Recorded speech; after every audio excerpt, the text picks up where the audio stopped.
Maksudnya itu untuk memberantas korupsi, karena korupsi itu sumber masalah utama di negara kita. Tetapi seperti saudara tahu, sekarang nih, korupsi itu jauh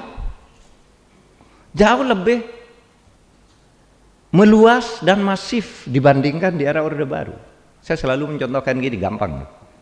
Zaman Orde Baru tuh, kalau mau korupsi ini, APBN misalnya, Pak Harto nyusun APBN, nggak bisa dibantah oleh siapapun ya APBN. Sesudah itu ada penentuan proyek, kemudian itu proyeknya. Nah, dulu ini ditentukan oleh Pak Harto semuanya. Korupsi itu terjadi pada proyek. Ini jembatan ini kelompoknya ini, yang jembatan tuh kelompoknya si B, yang ini kelompoknya, dibagi-bagi gitu, sehingga korporatisme itu tumbuh subur. Tapi saudara, sekarang ini APBN, ini uangnya belum ada udah dikorupsi nih, masih di sini nih. Masih uangnya belum ada dan mau disusun itu dikorupsi. Caranya bagaimana? Saudara mau korupsi APBN bisa. Datang ke anggota DPR, pesan, Pak saya mau minta proyek, mau gedung, mau bangun kampus UGM sekian, berapa? 5 triliun misalnya, atau 500 miliar. Nanti anggota DPR bisa, tapi bayar dulu 7%. Uangnya belum ada, anggarannya belum ada, sudah disuruh bayar. Kalau dulu ada uangnya tersedia, baru dikorupsi. Dan sekarang, dulu jangan Pak Harto coba. Sudah lihat anggota DPR, kalau yang suka pulang seminggu sekali, dari Jakarta ke Jogja, ke Semarang, naik kereta api. Wah sekarang sudah sering pergi pakai pesawat bisnis. Belum lagi kadang-kala charter pesawat hanya untuk makan ke Jogja juga. Saya ingin makan gudeg ke Jogja, contoh saya makan siang ke Jogja sebentar, bawa pesawat balik lagi. Anggota DPR sekarang ada yang begitu. Dulu naik kereta Pak. Jadi sekarang semakin meluas.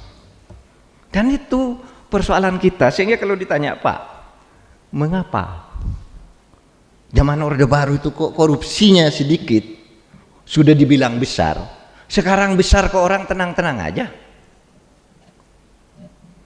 gitu. Tenang-tenang aja tuh maksudnya apa? Kadang-kala ada berita korupsi 50 miliar, 60 miliar, kita enggak kaget lagi. Dulu zaman Pak Harto saudara, dengar ada korupsi 10 miliar, kaget itu. Sampai menjadi bom ketika ditansil 1,2 triliun. Tapi hampir jarang bicara ratusan miliar korupsi zaman Pak Harto, itu paling miliaran, puluhan miliar. Itu pun sudah dianggap parah. Nah sekarang kita tiap hari tuh 300 miliar, oh itu 6 triliun, oh itu 800 miliar. Banyak sekali. Dan itu saudara terjadinya meluas, pusat, daerah, kanan, kiri. Ini dulu kan legislatif nih, eksekutif nih, poros korupsinya karena menguasai APBN. Sekarang DPR sudah ikut, bahkan DPR tuh pernah ikut sampai satuan 3 penentuan jenis barang tuh mau ikut menentukan. Harusnya kan ngesahkan APBN aja udah cukup, dan tidak boleh titip materi. Kalau dulu itu apa APBN-nya, oh gini masuk akal, betul kebutuhan, cetot. Sekarang enggak, ini masukkan, ini masukkan, ini masukkan, macam-macam gitu. Yaitu bagian dari demokrasi yang dulu diinginkan agar DPR lebih maju, tetapi sekarang itu tadi demokrasinya tidak bisa mengimbangi, sehingga apa yang terjadi, indeks persepsi korupsi kita turun. Jadi